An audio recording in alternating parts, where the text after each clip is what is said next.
Here close to home, we certainly cannot complain. We actually have a pretty nice stretch of October weather ahead. Temperatures right now in the 50s. We have upper 40s in Port Huron, Jackson, Adrian. Otherwise, you're waking up to low to mid 50s across the heart of southeastern Michigan. Now, we do have the chance for a patch of light drizzle or a stray light shower today.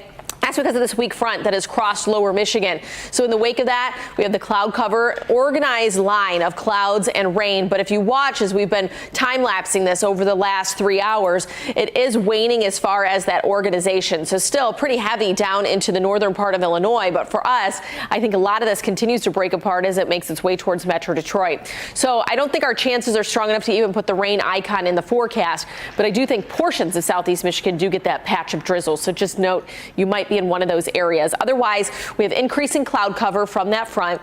Mostly cloudy skies midday. 72 is the afternoon high as the kids are dropped off at the bus stop for the weekend. But then we start to see those clouds clear out heading into the evening. And so that's going to tee us up for a clear night ahead, which is good news if you're trying to take in the possibility of the northern lights. We'll get to that in a moment. Sunrise 7:34, sunset at 7:09. So tonight we continue to clear out those clouds, giving us a mostly clear and cool night. Temperatures falling into the upper 40s and possibly a little cooler in the outlying areas. But the Space Weather Prediction Center forecasting a G3 geomagnetic storm watch for tonight, tomorrow night, and possibly even into Sunday. That means that would be strong enough to see the northern lights all the way down through southeastern Michigan. Forecast cooperating pretty nicely as we should have clear conditions throughout those 3 nights. And so keep your eyes to the sky. I think as far as the timing of these CMEs that came from the sun, we have 2 that we were looking at, one from October 1st, one on October 3rd. The better chance is probably tomorrow night, but nonetheless, it's worth looking at over the next 3 nights.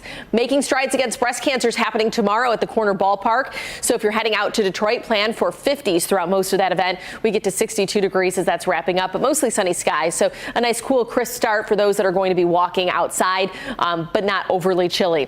Tracking the tropics. So Hurricane Kirk, major hurricane, actually reading that this could possibly be a Cat 5 out there, but right now our tracker has it at a Cat 4, pushing to the north and northeast. This will not have an impact on the United States, but just wanted to show you what we're tracking out in the tropics. We do have Tropical Storm Leslie. Now, this one has the potential to reach the U.S., but it's going to take some time. So as we head into the early and middle part of next week, this is still well out into the Atlantic, but gaining momentum as possibly a Cat 2 hurricane by next Wednesday. So clouds and radar. The rain I was talking about up to the northwest, you can see how it really fizzles out over the next few hours. And so that's why I say we see maybe a stray shower out of that. We clear out the cloud cover tonight. Stay clear for your Saturday and Saturday night. But by the time we get to Sunday, the low pressure system coming out of Ontario brings us a splash of rain Sunday morning, and then we should be drying out as we head into next week. Very breezy Sunday, wind gusts upward of 30 miles per hour. So that's why I say Saturday's the pick day of the weekend. Otherwise, seasonal 60s and sunshine heading into next week.